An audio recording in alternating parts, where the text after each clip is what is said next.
Fala moçada, então, beleza? Vamos lá, olha, não esquece de curtir, compartilhar, se inscrever. Comenta aí também embaixo sobre, enfim, as videoaulas e tudo mais que vocês estão achando, tá bom? Vamos lá então, olha só, a gente vai tratar agora, seguindo a ideia de movimento circular, só que a gente vai aplicar um pouquinho mais agora, a gente vai parar de falar só de período e frequência, obviamente, e vai falar um pouquinho mais sobre situações aplicadas, tá legal? Então vamos lá então, pra gente já começar de uma vezinha, né? Já começar bem, começado, como assim dizer, né? Então vamos lá então, ó. Deixa eu só regular aqui. Aí, então vamos lá. Alternando a janela. Bora. Beleza, olha, eu fiz uns ajustes nesse exercício para vocês entenderem ali, tá? Vamos lá, vamos ler o exercício. A descoberta das luas de Júpiter por Galileu Galilei em 1610 representa um marco importante na mudança de concepção do sistema solar. Observações posteriores dessas luas permitiram as primeiras medidas da velocidade da luz, um dos alicerces da física moderna. O esquema a seguir representa as órbitas da Terra, Júpiter e Ganímede, uma das luas de Júpiter. Considere as órbitas circulares, então a gente vai ter π igual a 3, quer dizer, considere órbitas circulares, por quê? Porque as órbitas não são exatamente circulares, são elipses, tá legal? Então, π vai ser considerado 3 e um dia como 90 mil segundos, tá legal? Então esse é o padrão que a gente vai trabalhar. E aí ele fala assim, antes, né, vamos fazer uma análise dessa imagem, olha só, a gente tem aqui uma situação que eu já deixei aqui meio pronto, né?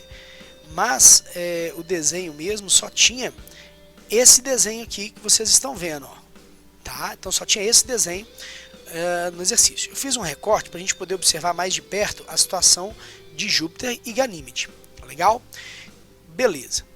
Por que isso? Porque a primeira pergunta está relacionada com ela. Por isso que eu fiz esse ajustezinho. Vamos dar uma olhada. Ó. A distância de Ganímede a Júpiter é de... Aí o raio dessa circunferência, ou a distância, né? Do centro de Júpiter até Ganímede é de 10 elevado a 6. Então vou dar um destaque aí, tá? 10 elevado a 6. Lembrando que a gente já tem esses dois valores aqui que a gente já vai poder utilizar, tá legal? Então beleza.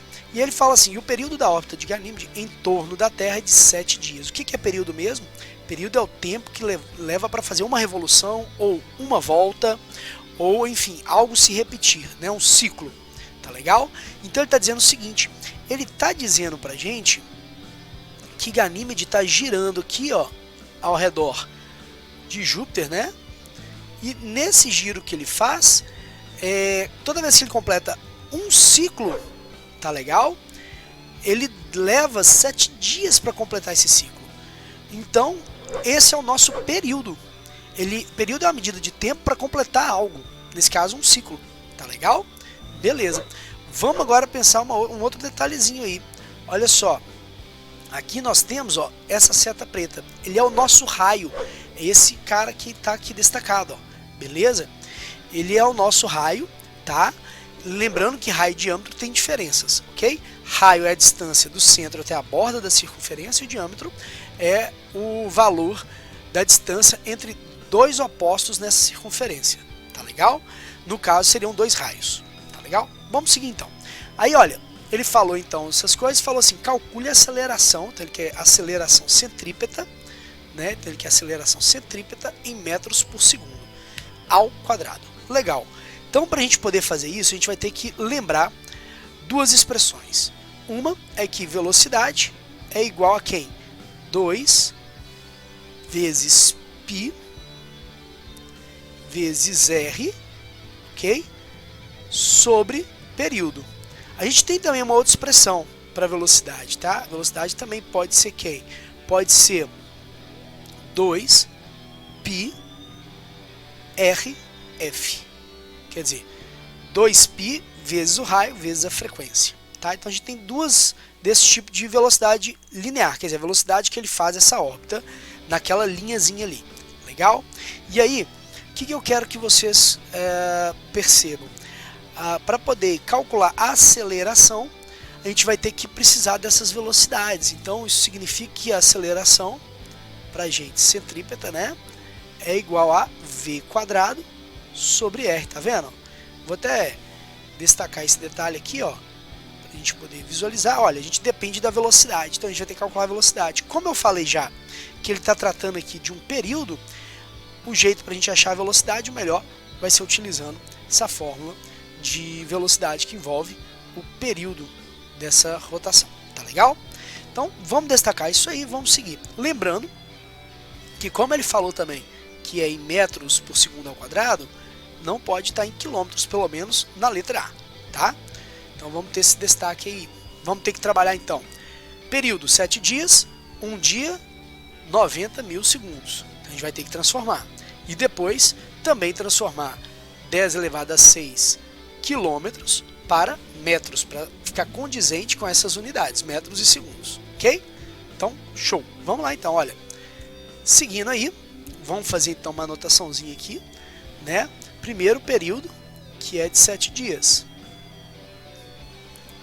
Se cada dia tem 90 mil segundos, a gente vai ter que multiplicar então 7 vezes, quer dizer, 7 dias vezes o valor de cada dia. Nesse caso, o valor de cada dia é 90 mil, né? E aí a gente teria então 600, né? E 30 mil, ok? Segundos, tá? Ok, isso aqui para mexer com esse tipo de número é muito ruim. Então a gente vai fazer o seguinte, a gente vai usar 63 vezes 10 elevado a quarta segundos. Por que elevado a quarta? Porque você tem que considerar como se a vírgula tivesse saído daqui e andado todas essas casas. Quando eu falo todas essas casas, vamos ficar mais prático. A vírgula estava aqui e ela terminou aqui. Quantas casas tem entre essas duas vírgulas, a de antes e a de depois? 4 casas. Então fica 4 no expoente. Significa o quê? Porque eu estou reduzindo o número, era 630 mil, virou 63. Então se eu estou reduzindo o número à frente, eu aumento o expoente. É um macetinho, né? Na verdade a regra é outra, mas não vou entrar nesse mérito agora não. Isso aí foi lá nas explicações do início do ano. Seguindo, a gente também vai ter que trabalhar então com o raio, né? O raio G ali, que ele falou que é de Ganímede em relação a Júpiter, ele falou que esse raio, ele é um raio que vale 10 elevado a 6 quilômetros. Não pode ser quilômetros, tem que ser em metros. Quilômetro, a gente também trabalhou no início do ano e vale 1000, né? Então é como se a gente tivesse 1000 vezes 10 a 6. Mais 1000, a gente tem que lembrar que é como se fosse 10 a 3. 10 ao cubo é 1000, não é isso? Então 10 ao cubo vezes 10 a 6, multiplicação com base igual, repete a base e soma os expoentes. Então vai ficar 3, 10, 3 mais 6. E aí, nesse caso então, a gente vai ter 10 elevado a 9 metros. Convertemos quilômetros para metros, ok? Agora a gente consegue resolver a expressão da velocidade. Velocidade vai ser igual a 2π vezes R sobre T. A gente vai então tratar aqui, ó, velocidade igual 2, o π ele pediu para adotar 3, né, ó, vamos só conferir, ó, 3, então, vezes o R, a gente acabou de ajeitar o R aqui, ó, 10 a 9, e o período 63, 10 a quarta, ok? Seguindo, a gente vai ter então 2 vezes 3, 6. Então, velocidade 6 vezes 10 a 9 sobre 63 vezes 10 a quarta. Ok? 6 dividido por 63, a gente vai ter aí um número 0,09 5. Só que a gente tem que trabalhar também quem? A gente tem que trabalhar esses caras aqui, o 10 a quarta e o 10 a 9, não é isso? Se na multiplicação a gente somava os expoentes, na divisão a gente subtrai os expoentes. Então a gente repete a base, 10, e subtrai os expoentes. A gente vai pegar o 9 em cima, menos o que está embaixo, que é o 4. Ok? E aí, V vai ficar igual. Aí vamos andar algumas casas, vai ficar, desculpa, vai ficar então 9,5 vezes. Aí olha, vamos entender para onde que eu andei essas casas para poder deixar o número mais bonitinho. Ele saiu daqui, né? E foi para cá, ó, não é isso? Ele andou quantas casas? 2, né? Só que ele andou 2 casas, fazendo com que o número desse uma diminuída, né? Quando o número diminui, então vamos só resolver essa equação aqui, 9 menos 4, 5, né? Então quando o número diminui, o expoente vai fazer o quê? O número aumenta, né? Desculpa, o número aumenta, o expoente vai fazer o quê? Diminuir. Então a gente vai subtrair, tá? A quantidade de casas que andou. Daqui para cá, andou 2 casas, então a gente subtrai 2, e aí a gente tem aqui V igual 9,5 vezes 10 elevado a 3 metros por segundo. Tá legal? Beleza. Só que esse cara não é a resposta. A gente tem aceleração centrípeta, mas a gente precisa para resolver, porque a aceleração centrípeta é V quadrado sobre R, não é isso? Então a gente vai resolver essa expressão agora, porque agora a gente já tem a velocidade e tem o raio. O raio está aqui e a velocidade está aqui, ó. Tá legal? Vamos então continuar. Aceleração centrípeta igual a V quadrado sobre R, onde a aceleração centrípeta ali a gente viu, o V que a gente achou foi 9,5 vezes 10 a 3, então 9,5 vezes 10 a 3, ok? Só que lembrando, ele está ao quadrado, então a gente tem que fazer o quê? Elevar todo mundo ao quadrado. Show! Dividido pelo raio. O raio era 10 elevado a 9. 10 elevado a 9. Então vamos dar uma olhada aí, ó. 10 elevado a 9. Ok? Aceleração centrípeta vai ser então. Agora a gente vai fazer o quê? A gente vai elevar ao quadrado esse cara e depois esse conjunto do 10 com 3. Tá legal? Então 9,5 ao quadrado, a gente vai ter aqui 90,25 vezes. Agora, olha, o 10 elevado ao quadrado, o que você vai pensar? A gente pode colocar, como é um elevado ao outro, então a gente vai poder multiplicar esses expoentes. É macete, tá, gente? Eu estou indo mais direto. É macete. Então, 3 vezes 2, 6, né? Como se a gente tivesse aqui, ó, 6 como resultado dessa parte, tá legal? Dividido por 10 elevado a 9. Então a gente vai resolver os expoentes. A gente já fez isso no anterior, né? Divisão de bases iguais, repete a base, subtrai os expoentes. Então, dando sequência aí, a gente vai ter aceleração centrípeta igual. A gente vai repetir o 90,25 e aí 10 elevado a 6 menos 9. Tá legal? Aceleração centrípeta é igual a 90,25 vezes 10 a menos 3, ok? Aí, esse cara poderia ser até uma resposta já de uma vez, tá? Só que eu vou deixar ele, já que o expoente é relativamente pequeno, eu vou deixar ele já resolvido. Se esse número é negativo, esse número aqui na frente, ele tem que se tornar menor. Para se tornar menor, a vírgula vai andar para a esquerda, tá? Quantas casas? Para zerar, tem que andar 3. Então a gente vai fazer assim, ó, aceleração centrípeta igual. Andou 3 casas, né? Então, ó, vai ser, saiu desse lugar e vai ter que ter 3 casas. Então a gente vai ter que colocar um 0 a mais aqui, ó. Agora tem 3 casas, do ponto onde saiu até o ponto onde chegou, né? E aí a gente coloca o 25 aqui, metros por segundo ao quadrado. Professor, mas assim, esse cara dá para poder fazer uma aproximação, dá. A gente pode falar que a aceleração centrípeta também é aproximadamente 0,09 metros por segundo ao quadrado, ok? Esse é o primeiro ponto. Então pode ser que, se fosse uma múltipla escolha, apareceria esse cara. Esse cara acho muito improvável, mas também é possível ser algo próximo desse cara. Tá legal? Ok, vamos seguir para a letra B. Na letra B ele fala o seguinte: no século XVII era possível prever os instantes exatos em que, para um observador na Terra, Ganímede ficaria oculto por Júpiter, quer dizer, passaria atrás de Júpiter. Esse fenômeno atrasa 1.000 1000 segundos quando a Terra está na situação de máximo afastamento de Júpiter. Vamos parar um minutinho, olha.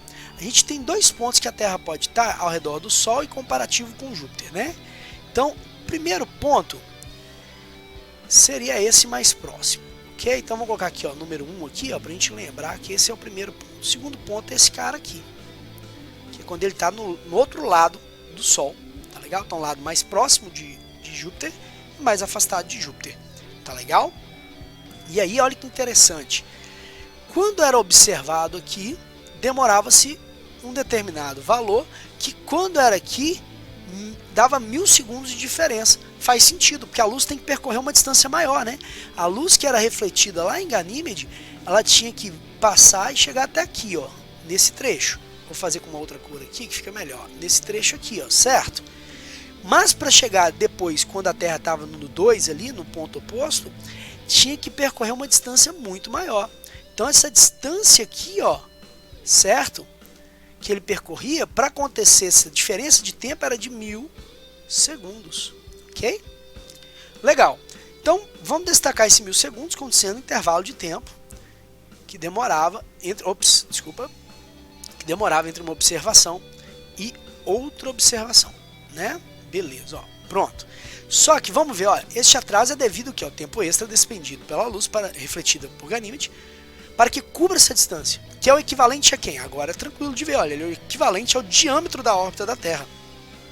O que é o diâmetro mesmo? A gente falou. Se a gente tem uma circunferência, né, a gente tem que o diâmetro é a distância do centro, raio, né? É a distância do centro até a borda, ok? Então essa distância aí a gente chama de raio. Só que esse raiozinho nosso aqui, ó, se eu pegar e colocar um ponto mais extremo até o outro ponto, quer dizer, o oposto dele, essa distância completa, eu estou falando que existem dois raios, né? Tem o raio do centro até a borda, o outro raio do centro até a outra borda. Então, nesse caso, dois raios a gente chama de diâmetro, tá legal? Diâmetro é esse total. Então, ele falou isso aí, que ele tinha que percorrer esse diâmetro. Diâmetro, então, tem 2 vezes o valor do raio, tá legal? Então, vamos seguindo, ó. Calcule a velocidade da luz em quilômetros por segundo. Vamos destacar o quilômetros por segundo, não é qualquer unidade medida, é essa unidade, ops, foi mal. É a unidade medida de quilômetros por segundo, ok? Sabendo que a distância da Terra até o Sol, isso aqui não é diâmetro, isso aqui é raio, né, ó, certo? Essa distância, tá, é só do raio. Então a gente vai ter que pensar, pô, pera aí, mas a distância não é o raio, ó, o Sol aqui, ó, ele está percorrendo daqui até aqui, que é um raio, e daqui até aqui, que é outro raio, não é isso? Então são 2 raios, logo o diâmetro, então 2 vezes o valor. Então, ó, a distância que ele vai percorrer, muita atenção, vai ser 2 vezes o valor do raio, ok? Esse raio entre a Terra, né, e o Sol, ok? Beleza, vou chamar de RT para a gente poder diferenciar, que a gente sabe que é o raio da Terra, tá legal? Combinado. Então, seguindo aí a nossa ideia, né? Ele também afirmou para a gente que o tempo que isso ocorre é de 1000 segundos. E aí fica fácil, porque a velocidade de qualquer coisa é ΔS sobre ΔT, já que a luz tem uma velocidade constante, né? E aí eu vou apagar ali só para eu poder utilizar esse espaçozinho. Nos termos que a gente trabalha em física, a gente fala que a velocidade da luz não pode ser V, porque ela tem um significado especial para a física, tá? Então a gente vai falar que é C, que é o nome dado a ela. Então vai ser o mesmo jeito de calcular, a diferença é só que a gente vai chamar essa velocidade da luz com uma outra letra especial, que é a letra C, tá legal? Vamos desenvolver então esse raio para a gente descobrir esse raio direitinho, já que a gente já tem o tempo, tá? Então vamos lá, olha só. A gente vai ter então ΔS, ops, peguei a cor errada. ΔS vai ser quem? Vai ser 2 vezes RT. Agora a gente vai pegar a parada. RT vai ser o raio, 2 vezes ele, né? Então 1,5 vezes 10 elevado a 8. A unidade aqui está em quilômetros, então tá legal, não precisa mexer porque ele pediu em quilômetros mesmo. Então, 2 vezes 1,5, 3. Então, 3 vezes 10 a 8 quilômetros, ok? Agora a gente vai utilizar a expressão para resolver. Vamos para outro lugar. Vamos lá então. Então a gente vai ter assim, ó, C igual ΔS sobre ΔT, onde C vai ser quem? Vai ser o valor de 3 vezes 10 elevado a... quanto que era mesmo? A 8, né? Elevado a 8 dividido por 1000. Só que como a gente tem notação científica aqui, quer dizer, tem esse 10 elevado a 8, é melhor a gente trabalhar aqui com notação científica também, tá legal? Então, a gente vai trabalhar a notação científica, a gente vai ter assim, ó, C igual a 3 vezes 10 a 8 sobre 10 ao cubo, tá legal? Tá dividindo, então a gente vai ter que repetir a base e subtrair os expoentes, não é isso? Então a gente vai fazer isso, tá legal? Vamos lá então. C igual 3 vezes 10, 8 menos 3. C igual a 3 vezes 10 elevado a 5. Como a gente está falando que é quilômetros por segundo, então quilômetros por segundo, ok? Perfeito. Então ficou essa a resposta. Vamos por hora encerrar. Encerrar não, digo, terminar esse exercício. Vamos fazer mais um exercíciozinho. Vamos dar uma olhadinha, ó, essa é teórica, fica muito tranquilo de resolver. Para um móvel que descreve trajetória circular com velocidade constante, podemos afirmar: o valor da aceleração é nulo? Mais ou menos, não exatamente, né? Ops, passei sem querer, desculpa. Não exatamente, porque quando a gente tem um movimento circular, certo? Um objeto que está andando aqui por essa linha, ele vai ter aceleração centrípeta, né? Então ele tem aceleração sim. Ele não tem a aceleração linear, que seria, ou a tangencial, que seria essa aqui, tá legal? Ele não tem, se for velocidade constante, mas ele tem a centrípeta. Então a gente não pode dizer que não tenha, tá? E essa, como ela está de velocidade constante, a aceleração centrípeta também é constante em termos de valores, tudo bem? Vamos ver a B. A B, o valor da aceleração é constante. Então, se a gente for falar sobre valor da aceleração, tá correto, tá legal? Se fosse o vetor, não. Mas se é o valor da aceleração, tá correto. A gente já tá até... Vamos marcar até a letra certa aqui, ó. Né? Ok? Beleza. O valor da velocidade varia em função do tempo? Não, a velocidade é constante. Não é verdade? O que varia em função do tempo é o vetor de velocidade, porque em cada ponto dessa circunferência que o objeto tiver, a velocidade vai ser tangencial, né?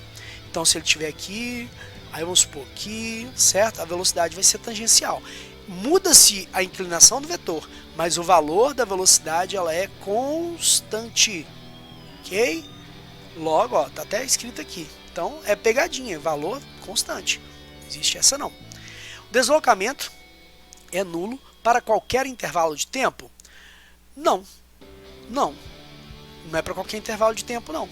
Aliás, tem até um intervalo de tempo que pode ser deslocamento nulo, mas não em qualquer intervalo de tempo, beleza? O valor da aceleração varia em função do tempo? O valor da aceleração não varia em função do tempo. A gente já falou, ela é constante, apontando para o centro da circunferência. Tá legal? Beleza. É isso aí. No próximo a gente vai ver os movimentos. Aliás, esse aqui já dá para ver porque é teoria. Mas no próximo a gente vai ver movimentos também associados aí, tá bom? Vamos lá então, ó. Para um móvel que descreve trajetória circular com velocidade constante, podemos afirmar que o valor da aceleração é nulo. Vamos lá, hein? Novamente, ó, a mesma ideia, ó, tá vendo? Só que, desculpa, é a mesma questão. Pô, eu tinha colocado o desenho aqui, ó, mas dá pra ver, ó, que a gente tá falando, a aceleração, ela sempre é o mesmo valor, apontando para o centro. E a velocidade sempre tangente, mudando o seu modo o tempo todo. Inclusive tem um desenho aqui que dá essa mesma ideia, tá bom? Deixa eu ver se tem mais alguma. Essa aqui que vai ficar para a próxima aula, então, tá bom? Tudo de bom, não esquece de se inscrever, curtir, compartilhar, clicar no sininho e sei lá, marquei e comentar. Valeu, tudo de bom, abraços.